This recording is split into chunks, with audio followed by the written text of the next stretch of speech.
Okay, my wonderful friends, Roger Spur, Mud Fossil University, and looking into the evidence that supports the statements. And what statements are we going to look at? Well, Charles Darwin. Darwin has been described as one of the most influential figures in human history. He has designed human history. So let's see what his claims are, and do they stand up? Now, what are the other claims? Well, there's a plethora, a ton of different religious texts. And what are religious texts? Well, they talk about creation and how humanity happened and how all these monsters and demons and dragons and all insane stuff, giants, could that possibly be true? Well, let's look into those claims. Okay, my friends, let's just start right here. Northwestern University. This is an article by Timothy S. Stevens, the university chaplain, Northwestern University. Now, he makes absolutely 100% sense. However, I don't think he understands what I have discovered in mud fossils. So let's look what he has to say here. He's talking about Darwin versus evolution, and he says, from this perspective, religion must be rejected, all right, because it's too mystical. Both sides share a view that evolution and religion are not compatible. They're just incompatible. They don't work together. Religion says one thing, evolution says it's all from dead dust and slime. Both hold that evolution entails atheism. So if you're an evolutionist, you have to discount God. Forget the gods, they don't exist, that's all nonsense. It's just all happened. Now, if you're a God person, you say, no, that's insane. How could this, what we see today, be from nothing? And how could we have no ethical values and moral compass, which was given to us by these gods, apparently, these are the sides of the statement. I'm not taking one side or the other yet. I want to examine the evidence. That's all I ever do. I'm an evidence guy. I'm a material guy. If I can't prove one way or the other, I can't prove it. So I don't really discuss it that much. But if I can prove something one way or the other, I talk like hell. And that's what I'm about to do. So what do we got here? They end up with the perspective religion must be rejected. Both sides share a view that evolution and religion are incompatible. Both hold that evolution entails atheism, but that is not the only way to conceive the relationship between evolution and religion. Now that's what this guy's statement is, this chaplain. And he's right, because his statement, I'm not going to go through the whole thing, but his statement is basically, what would be the difference if God created what we see, or it just all evolved? We can't tell the difference. Nobody knows where God came from. I don't care who you are never, ever, ever going to say, here's how God came to be, or if there is a God, or if the Big Bang happened, because you can't say everything came from nothing and it just all happened. That's all nonsense. And you can't say that a God just all of a sudden happened. That's kind of nonsense too. But something happened. It's here. This is a reality that we have to accept. If we accept this as a reality, which I do, and I think you do too, from there we have to move forward. What was it that happened that created this? Do we have any obligations? Do we have just strictly rights? And that appears to be what everybody thinks now. Everybody's rights right across the board. Obligations, forget them. Let's discuss this. Okay, before we go any further, I just want you to understand, I could find no support whatsoever, not a single thing to support Darwin. Everything is similar in biology, yes, absolutely. However, that doesn't mean it all evolved from slime and dead dust just all of a sudden started to make it and then it just got smarter and smarter. I believe that that's just not true, because I don't see any evidence to support that whatsoever. Now, alternatively, the texts and the things that were written in the past appear to be pretty solidly evidentially true. Things turned into stone that we never realized before, and they still won't accept it because it shows that more than likely the things that were written in the past, and a lot of them are religious texts. I don't say it's necessarily religious. I'm just saying that I looked at everything. Look at Hesiod. Read Metamorphosis, the first words in Metamorphosis. say that Hesiod was talking to the Muses, which were the daughters of Zeus. All right, and Zeus was not God. Well, he was an immortal, and I don't know. I have no idea what he was, because we need to really go deep into this. But immortals could also die, but they didn't die natural deaths. We can get into that deeper. All of that is a text, and that I can't totally vouch for, but I can totally vouch for this. This is all real. This is a goose's head. I show this all the time. He's my buddy. There's his neck. Now, you have to understand how to look at these things and how to understand the chemistry and the process. This is a fingertip. You see that? That is the fingerprints. You see that? Of a giant. It's on my property. The finger, I'm going to show you the finger in a second. It's 3 feet long. The fingertip itself. I believe it's a left thumb. And this distance is 3 feet long. And it has the fingerprints right on it. Still the fingerprints. The fingerprints are wider than my finger, one fingerprint. So, and then this is a lung, and this, I'm going to show you the DNA test. This is DNA tested. This is not, I'm not joking here. This is also DNA tested. This is a human lung. There were giants on the earth in those days, and that means there was people too that were our size and giants at the same time. They're all on the face of the earth, and they seem to have all been drowned in a great flood. And I could say that because of this evidence. You see that? That is as flat gets. Now, why would it be that flat? Because the guy died laying on his back, and what happens is the wet, watery substances, and I've recreated this process, I fully understand it. It attacks the soft, fleshy tissues and turns them into mud. The heavy-duty coating of pleura and fascia underneath coats lungs and bones. Right? Even feathers and skin are a coating that is not breached normally in these watery substances. If it does get breached, it ends up being nucleophilic substitution. And you can see this looks like all the same stuff. It is not. That's the neck, and then there's a tube around the neck, the throat, and then there's all kinds of different chemistry here. But it looks all the same, because what happens in nucleophilic invasion is the molecules that are in the water enter, and they substitute for the biological material that's always in a state of flux. It's always giving and taking electrons. Blood is right in here. This is blood. Basically, this is blood.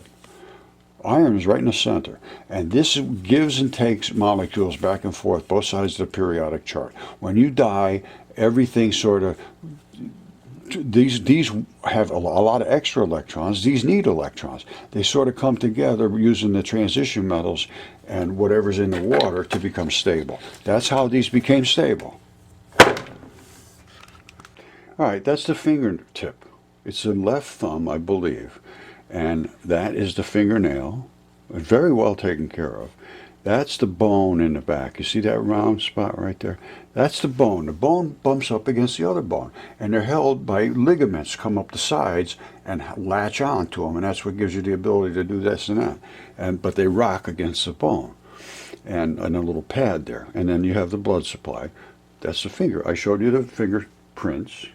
Now let's see the DNA.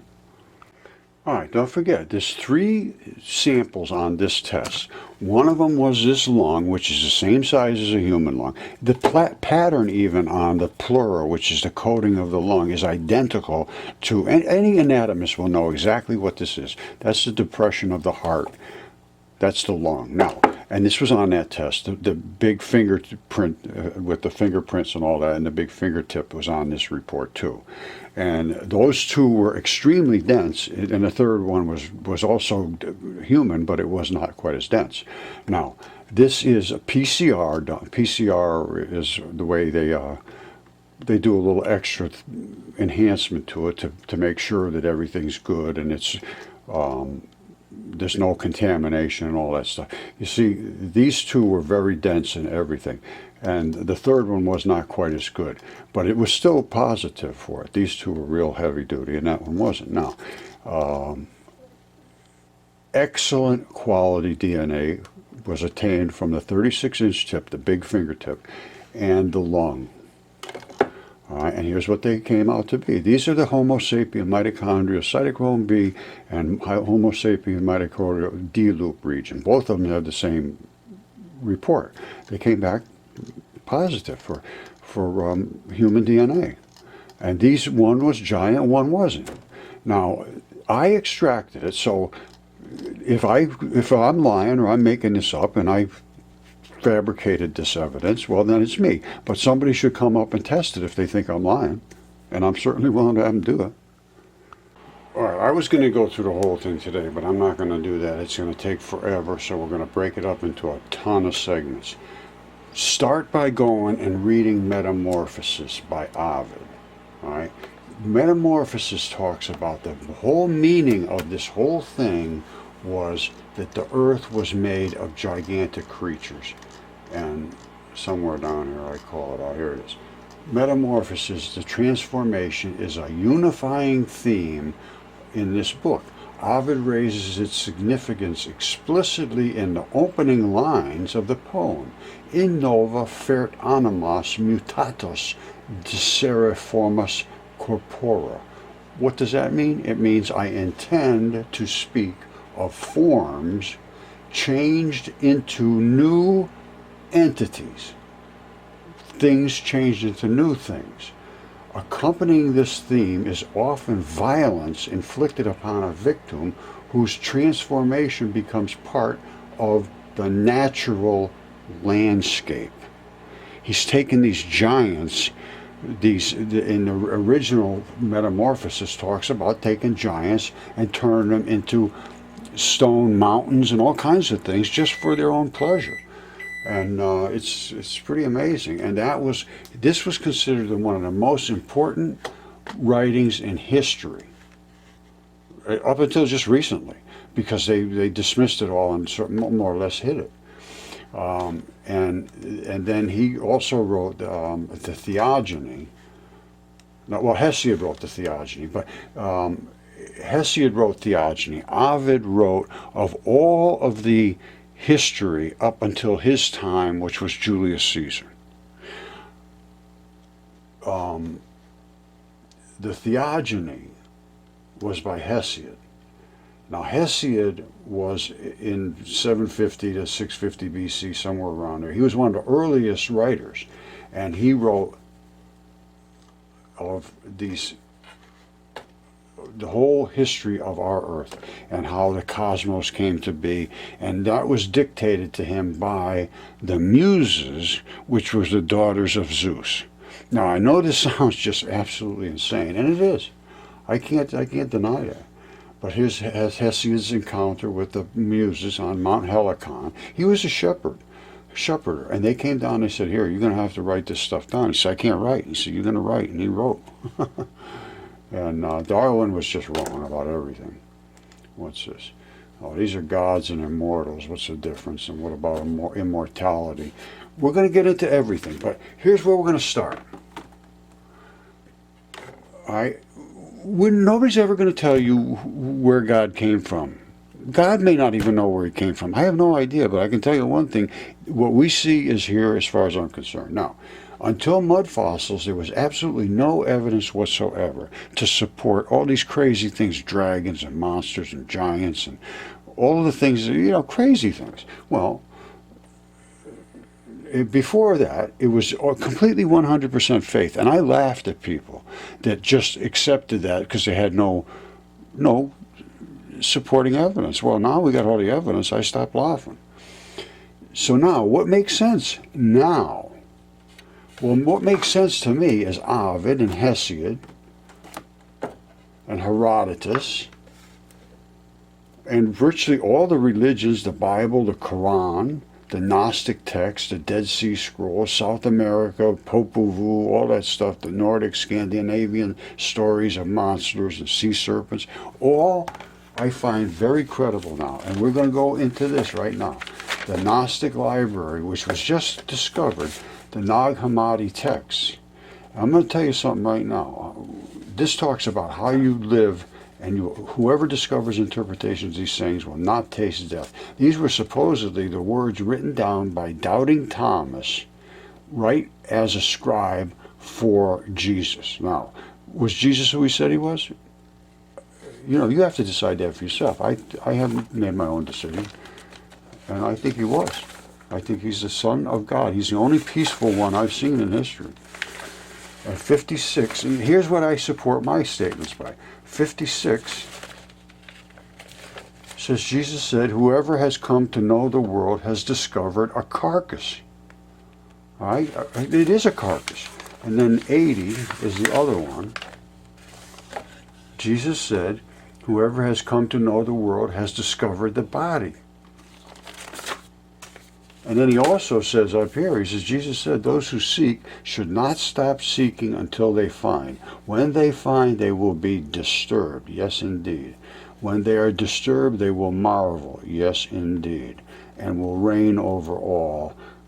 Apparently, when you're smarter and you understand, not necessarily smarter, you just have done your work, you should be able to reign over all. Yeah, absolutely. You should be able to say, I did the work. You didn't do the work.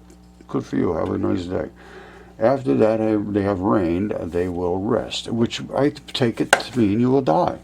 And then you will be in an eternal state of rest. Now, I don't know whether you're going to come back as some other entity. I have no clue. I'm going to tell you what. This is some very, very, very strange stuff.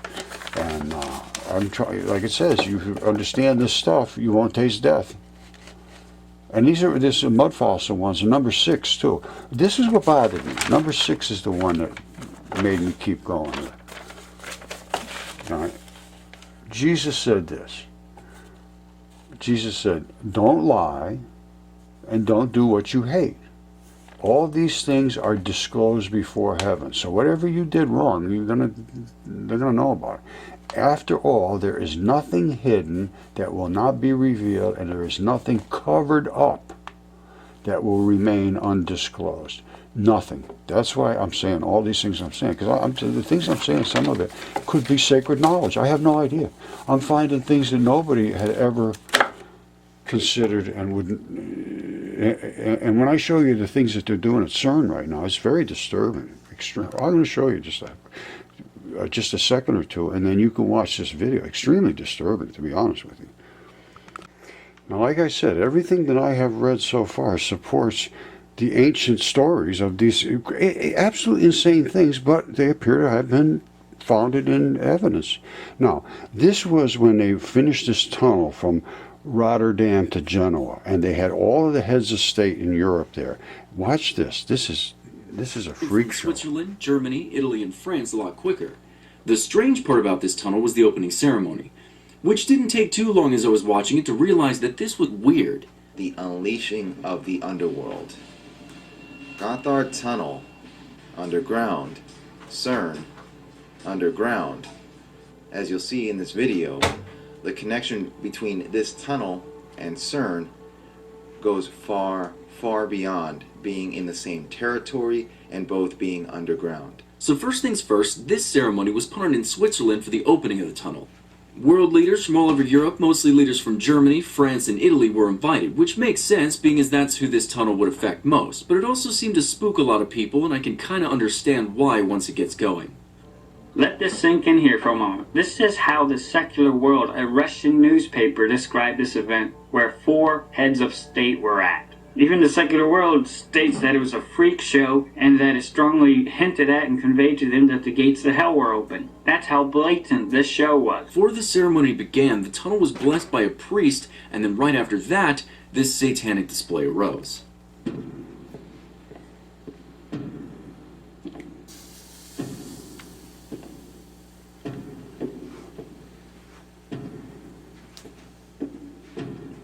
So the first thing we have here is a large group of people walking into the center of the tunnel almost like they're dazed or under the control of the music.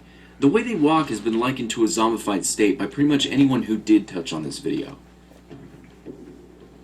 At about 5 minutes in, the construction workers become a bit manic, like they don't know what they're doing. And then right after that, this last train car brings in a group of people who are dressed in more revealing clothing, and accompanying them is what most have identified as a fallen angel, which is apparently an angel that disobeyed God and became corrupt.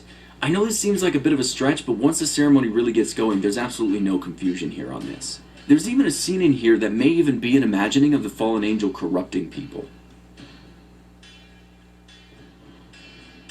After this, another card is rolled in with what people refer to as demonic creatures, and then with them is a goat man, who typically represents Satan in ancient scribbles.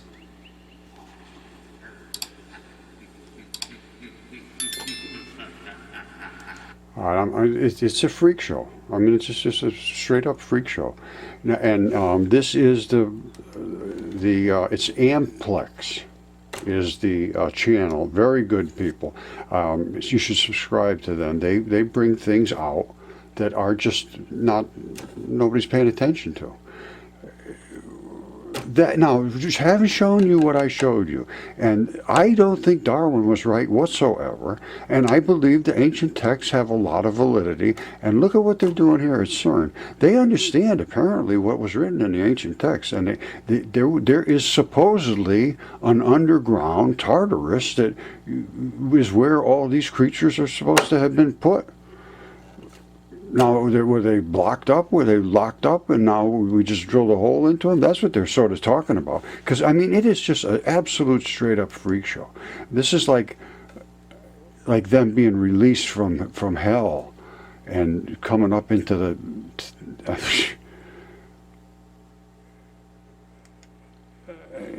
I don't know what else to say. Nobody knows what to say about this. But this is... The whole show is just straight up weird. This isn't some sideshow. This was the opening ceremony for a train tunnel.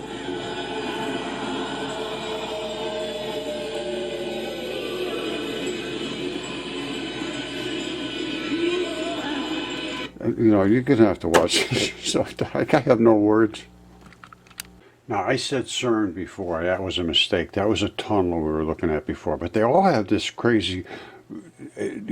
inclination towards these ancient texts and rituals, which I think they just think they're having fun and they're being, humorous and all that. Or I don't know what they're thinking, but, I don't know whether, I just don't know anymore. But listen to this now. This is CERN. They're going to sacrifice somebody. Mock, they say. Who knows?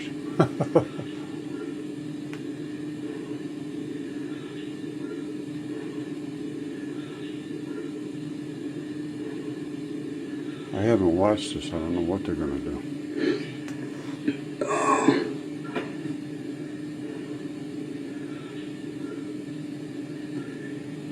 What the?